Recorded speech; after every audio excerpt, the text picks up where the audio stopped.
Hello friends, welcome in my channel Spirit 999. This is lecture 43 for C language, and in this lecture we are going to discuss about preprocessor directive in C. Preprocessor has some important elements: macro expansion, file inclusion, conditional compilation and miscellaneous directives. So let's start. Preprocessor. What is preprocessor? A program that processes the source code before compilation. Preprocessor एक programme है छोटा सा। जब आप सी language का use करके कोई code लिखते हैं तो उसे सोर्स कोड कहा जाता है, नोटपैड पे या फिर कोई भी टेक्स्ट एडिटर स्क्रीन पे। प्रोग्राम लिखने के बाद आप उसे कंपाइल करते हैं। तो प्रोग्राम लिखने के बाद कंपाइलेशन से पहले प्री प्रोसेसर प्रोग्राम आपके कोड को, सोर्स कोड को प्रोसेस करता है और ये प्रोग्राम आपके सोर्स कोड को कंप्लीट करता है। तो कंप्लीट करने का मतलब क्या है? आप अपने प्रोग्राम में बहुत सारे फंक्शंस यूज़ करते हैं जिनकी डेफिनेशन लाइब्रेरी में होती है। ऐसे फंक्शंस को प्री डिफाइन या इनबिल्ट फंक्शन कहते हैं, आपने पढ़ा है। तो प्रोग्राम में जो आप सिंटैक्स लिखते हैं, डेफिनेशंस लिखते हैं या जो भी फंक्शंस आप यूज़ करते हैं, उन सब की डेफिनेशंस और डिटेल डिस्क्रिप्शन कहाँ होती है? लाइब्रेरी में। तो प्री प्रोसेसर क्या करता है कि लाइब्रेरी से वो सारी डेफिनेशंस, वो सारे प्रोग्राम्स उठा करके आपके सोर्स कोड के साथ ज्वाइन कर देता है। उसके बाद आपका सोर्स कोड होता है कंप्लीट और तब उसे कंपाइलर के पास भेजा जाता है। फिर कंपाइलर उसे कंपाइल करता है। प्री प्रोसेसर को कई तरीके से यूज़ किया जाता है, उसके लिए कई सारी कमांड्स हैं, उन कमांड्स को ही डायरेक्टिव्स कहते हैं। प्री प्रोसेसर को हैश से रिप्रेजेंट करते हैं सोर्स कोड में। तो आइए समझते हैं प्री प्रोसेसर की कमांड्स के बारे में। प्री प्रोसेसर के पास ये 4 तरीके की कमांड्स हैं। सबसे पहला है मैक्रो एक्सपेंशन। मैक्रो एक्सपेंशन क्या है? किसी भी बड़ी स्क्रिप्ट या बड़े कोड का एक शॉर्ट फॉर्म क्रिएट करने के लिए हम लोग इसको यूज़ करते हैं। यहाँ पे देखिए कुछ डेफिनेशंस लिखी हुई हैं। डिफाइन यहाँ पे लिखना है हैश के साथ, तो हैश प्री प्रोसेसर का काम कर रहा है। और डिफाइन करता है क्या कि x की वैल्यू है 123.435, तो प्रोग्राम में ये चीज़ डिफाइन हो गई। ऐसे ही जैसे यहाँ पे एक फंक्शन डिफाइन किया गया है SQ ब्रैकेट में x और इसकी डेफिनेशन है ये। तो जब डिफाइन का यूज़ करके आप कोई चीज़ डिफाइन कर रहे हैं तो ये जो है वो मैक्रो कहलाता है और ये उसका एक्सपेंशन है। यानी कोई एक्सपेंडेड कोड या एक्सपेंडेड स्क्रिप्ट जिसका शॉर्ट फॉर्म यहाँ पे बनाया, जिसे हम मैक्रो बोलते हैं। इसीलिए इस पूरे टॉपिक को बोलते हैं मैक्रो एक्सपेंशन। इससे होगा क्या कि प्रोग्राम में आप कहीं पे भी इसको यूज़ करेंगे तो उसकी जगह पे ये वाली वैल्यू ऑटोमेटिक आ जाएगी। तो अब मान लीजिए आपको प्रोग्राम में ये वाली वैल्यू को 10-15 जगह पे लिखना है, तो बार बार ये टाइप करना थोड़ा मुश्किल होगा, इसकी जगह पे ये टाइप कर दीजिए, आसान होगा। ऐसे ही मान लीजिए आप प्रिंटफ बार बार लिखते हैं प्रोग्राम में, तो प्रिंटफ का शॉर्ट फॉर्म बना सकते हैं पी। तो सिर्फ आप पी लिखेंगे तो वहाँ पे वो प्रिंटफ ऑटोमेटिक आ जाएगा। क्यों? क्योंकि प्री प्रोसेसर लगा हुआ है। तो प्री प्रोसेसर क्या करता है, जैसे ही आप कंपाइल करेंगे तो कंपाइलर के पास फाइल को भेजने से पहले ही पी को ट्रांसलेट करके प्रिंटफ कर देगा, तो कंपाइलर को मिलेगा प्रिंटफ। तो आइए इसका एक प्रोग्राम देखते हैं। वॉइड मेन के ऊपर लिखिएगा हैश डिफाइन x और इसकी कोई वैल्यू, जैसे 34.678। अभी आप यहाँ पे एक वेरिएबल ले लीजिए, जैसे हमने लिया फ्लोट x CLRSCR। इसको चेंज कर देते हैं, a कर देते हैं और यहाँ पे लिखते हैं a is equal 5 multiply x। इसके बाद यहाँ पे a को प्रिंट करते हैं, इसको रन कराइए। तो देखिए यहाँ पे मल्टीप्लाई करके रिजल्ट यहाँ पे प्रिंट हो रहा है। तो अब इस x को कहीं पे भी डिक्लेयर करने की नीड नहीं है, ये डायरेक्टली यूज़ हो रहा है एक वेरिएबल की तरह। लेकिन इसको डिक्लेयर क्यों नहीं करना पड़ा? क्योंकि ऊपर हमने डिफाइन कर दिया है। तो x जो है वो एक्चुअल में कंपाइलर को मिलता ही नहीं है। कंपाइलर के पास पहुंचने से पहले ही x को इस वैल्यू से कर दिया जाता है रिप्लेस। ऐसे अब यहाँ पे कोई फंक्शन बना सकते हैं, जैसे SQ हमने लिखा यहाँ पे और इसका डिटेल डिस्क्रिप्शन हमने यहाँ पे दे दिया, या Q बना लेते हैं CB x मल्टीप्लाई x। यहाँ पे क्या करते हैं, फंक्शन को कॉल करते हैं CB और यहाँ पे पास कर देते हैं कोई एक वैल्यू, चाहे तो यूज़र से इनपुट करा लेते हैं। यहाँ पे हम a को करते हैं इंटीजर टाइप का, a को प्रिंट करते हैं %d के साथ। तो आप यहाँ पे देख सकते हैं 125 आ रहा है। तो इस तरह से आप यहाँ पे फंक्शन भी बना सकते हैं। आप किसी भी चीज़ का यहाँ पे शॉर्टकट बना सकते हैं, मैंने आपको बताया, जैसे हैश डिफाइन पी आप यहाँ पे बना सकते हैं printf का। तो अभी यहाँ पे printf की जगह पे आप सिर्फ p लिखेंगे तब भी ये काम करेगा। ये देखिए, जैसे यहाँ पे हमने लिखा डिफाइन v, ये किसके लिए, void main के लिए। तो अब इस void main की जगह पे आप सिर्फ लिखेंगे v, तभी आपका काम हो जाएगा, कोई एरर नहीं। रीज़न मैंने आपको बताया कि जो v है वो कंपाइलर को मिलता ही नहीं है। कंपाइलर के पास पहुंचने से पहले ही प्री प्रोसेसर v को void main से कर देता है रिप्लेस। तो ये है मैक्रो और ये उसका एक्सपेंशन। तो मैक्रो एक्सपेंशन का यूज़ करके हम लोग फंक्शन की वर्किंग भी करा सकते हैं, बट फंक्शन के अपने बेनिफिट्स हैं। आइए समझते हैं मैक्रो और फंक्शन के बीच में क्या डिफरेंस है। Function reduces memory consumption but due to jumping increases time consumption. जब आप फंक्शन यूज़ करते हैं तो फंक्शन क्योंकि मेन के बाहर होता है, और जब भी फंक्शन क्रिएट होता है तो मेमोरी क्रिएट करता है, एलोकेशन होता है, उसके बाद वर्किंग कंप्लीट होने के बाद वो सारी मेमोरी रिलीज़ हो जाती है और हम वापस मेन में आते हैं। तो इससे क्या होता है कि मेन का जो अल्टीमेट मेमोरी कंजप्शन है वो हमेशा कम बना रहता है, क्योंकि हम किसी भी फंक्शन को यूज़ करते हैं उसके लिए हम जंप करके दूसरी जगह पे जाते हैं और वापस जब आते हैं तो वो मेमोरी रिलीज़ हो चुकी होती है। इसीलिए कहा जाता है फंक्शन जो है मेमोरी कम लेता है। बट मेन से बाहर जंप करके जाना, फिर वापस मेन में आना, फिर बाहर जंप करके जाना और वापस आना, तो इस जंपिंग में टाइम लगता है। तो फंक्शन क्या करता है, टाइम कंजप्शन को बढ़ाता है। जबकि मैक्रो क्या करता है, ये मेन के अंदर ही डेफिनेशन को पेस्ट कर देता है। जो भी चीज़ आप मैक्रो का यूज़ करके बनाते हैं वो आपके प्रोग्राम का पार्ट होता है और वो परमानेंट मेमोरी को कंज्यूम करके रखता है जब तक आपका मेन फंक्शन चलता है। बट मैक्रो में जंपिंग ना होने की वजह से ये टाइम कंजप्शन को कम कर देता है, लेकिन मेमोरी कंजप्शन बढ़ा देता है, क्योंकि ये डेफिनेशंस को मेन के अंदर ही पेस्ट करके रखता है। तो ये दोनों चीज़ें प्रोग्रामर को समझना होता है कि कब हमें फंक्शन यूज़ करना और कब हमें मैक्रो यूज़ करना है। इसके बाद दूसरा डायरेक्टिव है फाइल इंक्लूजन का। प्री प्रोसेसर का यूज़ करके हम किसी अदर फाइल को अपने प्रोग्राम में इंक्लूड कर पाते हैं। जैसे यहाँ पे देखिए, अभी तक आप यूज़ करते आए हैं #include stdio.h। तो आप क्या करते हैं, stdio.h नाम की फाइल है उसको आप इंक्लूड कर रहे हैं अपने प्रोग्राम में। अच्छा, इसको इंक्लूड करने के दो तरीके होते हैं। आप इस तरह से भी इंक्लूड कर सकते हैं डबल कोटेशन से, और ऐसे भी। दोनों में डिफरेंस ये है कि अगर आप इसका यूज़ करते हैं तो ये क्या करता है, स्पेसिफिक डायरेक्टरी के अंदर सर्च करता है। स्पेसिफिक डायरेक्टरी कौन सी, जो प्री डिफाइंड डायरेक्टरी है हमारी, उससे। और अगर आप ये यूज़ करते हैं तो किसी भी डायरेक्टरी, किसी भी फोल्डर में आपकी ये फाइल पड़ी होगी तो ये उठा लेगा। आइए आपको दिखाते हैं। सी ड्राइव पे चल के डायरेक्टरी, माई कंप्यूटर पे सी ड्राइव पे जाइएगा और यहाँ पे टर्बो C++, इसमें आपको डिस्क के अंदर जाना है, टर्बो C3। यहाँ पे देखिएगा इंक्लूड नाम का एक फ़ोल्डर है। तो देखिए ये है वो स्पेसिफिक फ़ोल्डर जिसके अंदर आपकी सारी हेडर फाइल्स पड़ी हुई हैं। ये देखिए stdio.h फाइल यहाँ पे पड़ी हुई है, यहाँ पे conio.h फाइल भी पड़ी होगी, यहाँ पे बहुत सारी हेडर फाइल्स पड़ी हुई हैं। तो जो हेडर फाइल यहाँ पे है उसको इंक्लूड करने के लिए हम क्या करते हैं, एंगुलर ब्रैकेट यूज़ कर सकते हैं। लेकिन अगर डायरेक्टरी इसके बाहर है, कहीं पे पड़ी हुई है, किसी अदर फोल्डर में है, तो फिर हम उसको इंक्लूड नहीं कर पाएंगे।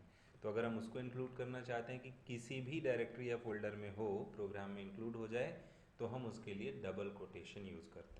तो बेसिकली जब आप अपनी खुद की हेडर फाइल बनाते हैं तो उसको यहाँ पे ना रख के कहीं और अपने फोल्डर में रखते हैं। तो ऐसे केस में जब अपनी हेडर फाइल को ऐड करना होता है या अपनी किसी फाइल को ऐड करना होता है जो कि किसी अदर लोकेशन में है, तो हमें डबल कोटेशन ही यूज़ करना पड़ता है, क्योंकि हम हर फाइल को इसके अंदर नहीं रख सकते हैं।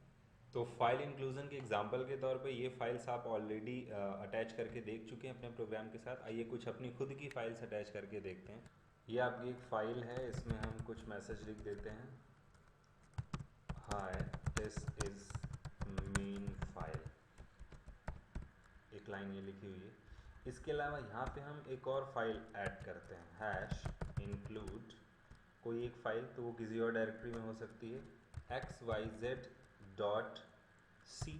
नाम की फाइल है। मान लीजिए .txt या .c या .h, जिस टाइप की आप फाइल बनाएंगे वो फाइल यहाँ पे अटैच कर पाएंगे। तो .c नाम की फ़ाइल हम इस पर अटैच कर रहे हैं। तो ये फाइल है कहाँ, अभी हमने बनाई नहीं है, बना लेते हैं इसको। इसमें हम लिखते हैं printf, hi this is xyz file. इसको एक फंक्शन के अंदर हम लोग क्लोज कर देते हैं, void a नाम का एक फंक्शन है। इस तरह से जितने फंक्शंस चाहें हम बना सकते हैं इस पर। तो इसको करते हैं सेव, इसके बाद इसको कर देते हैं बंद। इसके बाद यहाँ पे इसको करते हैं रन। तो अभी देखिए सिर्फ यहाँ पे ये आ रहा है hi this is main file. अब इसी फाइल के बाद यहाँ पे ए फंक्शन को कॉल कर देते हैं। अब देखिए ए फंक्शन जो है वो इस फाइल में तो है नहीं, किस फाइल में हमने बनाया था xyz.c के अंदर बनाया था। तो देखिए क्योंकि हमने इस फाइल को इंक्लूड करके रखा हुआ है तो वो फाइल कहीं पे भी हो सिस्टम पे ये आपके प्रोग्राम में ऐड हो जाएगी। इसको रन करा के देखिए और देखिए hi this is xyz file message output में आ रहा है। हाँ, एक चीज़ ध्यान में रखिएगा कि आपने जो दूसरी वाली फाइल बनाई है xyz उसमें आप void main मत रखिएगा, क्योंकि प्रोग्राम कितना भी बड़ा हो void main फंक्शन एक ही होगा। तो अगर आप उस फाइल में भी मेन फंक्शन रखते हैं और इस फाइल में भी मेन फंक्शन रखते हैं तो दोनों जब एक साथ रन होंगे कंपाइलर के पास पहुंचेंगे तो कंपाइलर को दो मेन फंक्शन मिलेंगे तो वो एरर दे देगा। तो इस तरीके से आप फाइल इंक्लूड करते हैं अपने प्रोग्राम में। तीसरी चीज़ आती है कंडीशनल कंपाइलेशन। इन डायरेक्टिव्स का यूज़ करके हम अपने प्रोग्राम के किसी पार्ट को चाहें तो रन कराएं और चाहे तो ना कराएं, यानी कंडीशंस लगा सकते हैं कि कौन सा पार्ट रन होना है और कौन सा नहीं होना है।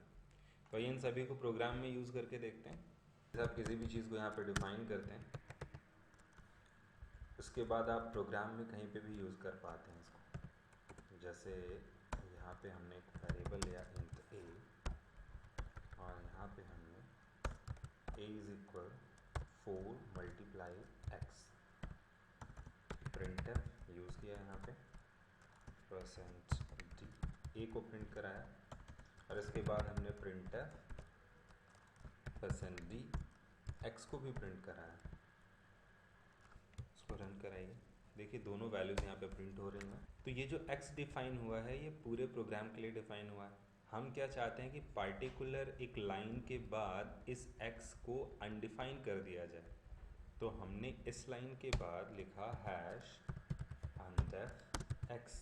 अब इसको रन कराइए और देखिए ये वाली लाइन पे एरर आ गई अनडिफाइन x, क्योंकि इस लाइन के बाद इसको अनडिफाइन कर दिया गया। तो ये कंडीशनल कंपाइलेशन है कि किस चीज़ को कहाँ तक डिफाइन रखना है और कहाँ नहीं रखना है।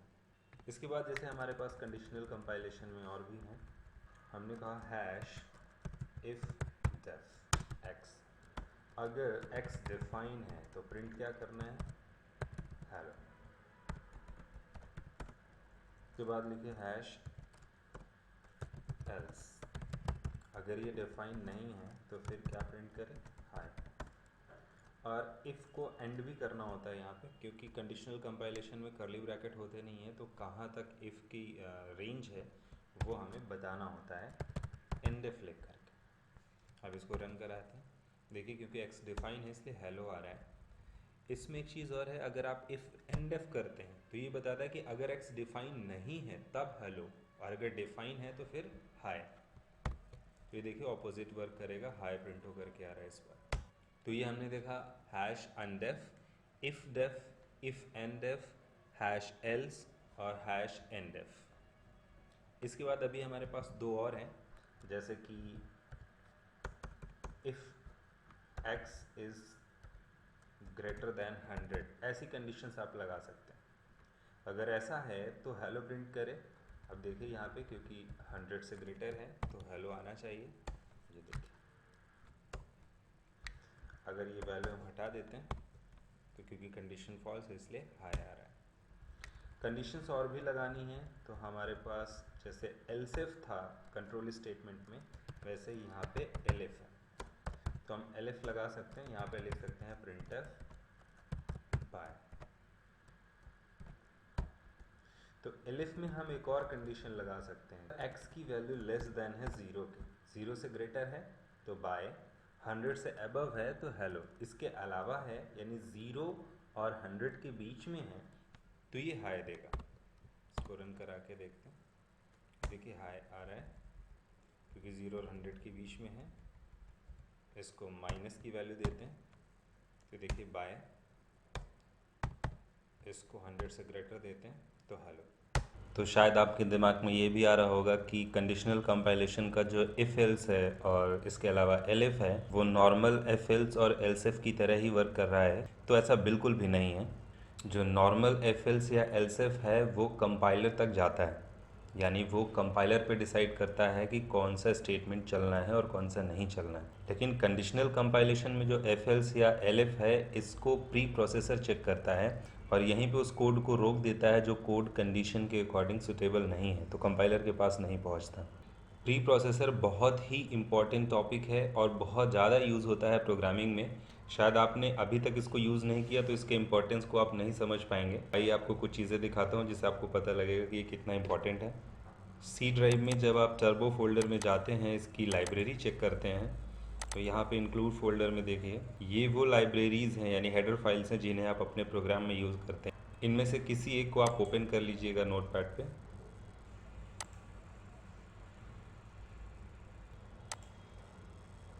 तो stdio.h फाइल का ये पूरा सोर्स कोड है और यहाँ पे देखिए आप प्री प्रोसेसर हैश का कितना ज़्यादा यूज़ किया गया है। मैं आपको पूरा कोड दिखाता हूँ, आप अपने सिस्टम पे भी चेक करिएगा कि हैश को जगह जगह पे यूज़ किया गया है। क्यों? क्योंकि ये कंपाइलर के पास कोड को पहुँचने से रोकता है वो पार्ट जो यूज़फुल नहीं है, जिससे कंपाइलर की रनिंग और प्रोग्राम की रनिंग दोनों ही फास्ट हो जाती है। ये देखिए यहाँ पे इंडेफ लगाया गया है। तो stdio.h का जो पूरा सोर्स कोड है वो प्री प्रोसेसर से ही डिज़ाइन किया गया है और सारी जितनी भी हेडर फाइल है उन सबको इसी से डिज़ाइन किया गया है। तो ये है इसका इम्पोर्टेंस। तो ये था कंडीशनल कंपाइलेशन। इसके बाद आते हैं मिसलेनियस डायरेक्टिव्स। कई सारे होते हैं, उसमें से कुछ मेन यहाँ पे दिए हुए हैं। जैसे प्रैग्मा एक डायरेक्टिव होता है बहुत इंपॉर्टेंट, और इसके दो स्विच होते हैं, स्टार्टअप और एग्जिट। इसका यूज़ करते हैं हम लोग फंक्शन के कॉलिंग के सीक्वेंस को चेंज करने के लिए। आइए चलते हैं टर्बो पे। कुछ यहाँ पे फंक्शंस बनाने पड़ेंगे, तो हमने एक फंक्शन बनाया यहाँ पे void x नाम का, एक फंक्शन बनाते हैं void y नाम का।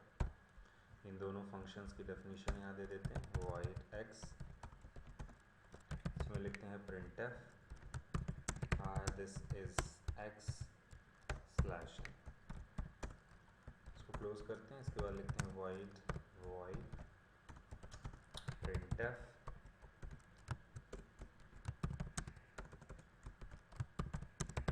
this is y। ये दोनों फंक्शंस की डेफिनेशन यहाँ पे लिख दी हमने। इसको यहाँ से हटाते हैं। अभी अगर हम x को यहाँ पे कॉल करें, इसके बाद y को यहाँ पे कॉल करें, यहाँ पे लिखें printf this is main। इसको रन कराते हैं तो देखिए मेन पहले आ रहा है, फिर x फिर y। ये एक सीक्वेंस है क्योंकि सबसे पहले मेन फंक्शन कॉल होता है और उसके बाद सीक्वेंस में जो भी फंक्शन कॉल किए गए होंगे वो कॉल होंगे। प्रैग्मा का यूज़ करके आप इस सीक्वेंस को चेंज कर सकते हैं। भाई यहाँ पे लिखते हैं हैश प्रैग्मा स्टार्टअप। यहाँ पे स्टार्टअप में हम क्या करते हैं, एक्स फंक्शन को चलाते हैं और एग्जिट में हम वाई को चलाते हैं। तो अगर स्टार्टअप यानी पहले एक्स चलेगा तो फिर उसके बाद मेन चलेगा और लास्ट में एग्जिट टाइम पे वाई चलेगा। तो इस तरह से हम सीक्वेंस चेंज कर पा रहे हैं। बट यहाँ पे कुछ फंक्शंस की कॉलिंग ध्यान में रखनी होगी, क्योंकि स्टार्टअप जो हो रहा है वो एक्स से हो रहा है, तो CLR फंक्शन जो है स्क्रीन क्लियर करने के लिए वो एक्स के अंदर होना चाहिए, क्योंकि पहला फंक्शन जो चलने वाला है वो ये है। इसके बाद ये जो getch फंक्शन लगा हुआ है इसको कहाँ पे जाना है, जो लास्ट फंक्शन कॉल होगा उसके पास। तो लास्ट में कौन सा कॉल होगा, y कॉल होगा, तो इसलिए इसको यहाँ पे होना चाहिए। अब इसको रन कराते हैं तो देखिए सबसे पहले x कॉल हुआ है, फिर मेन फंक्शन कॉल हुआ है और उसके बाद y कॉल हुआ है। तो ये हम लोगों ने कुछ मिसलेनियस डायरेक्टिव्स देखें। नेक्स्ट लेक्चर में हम लोग स्टोरेज क्लासेस के बारे में समझेंगे। So thanks for watching.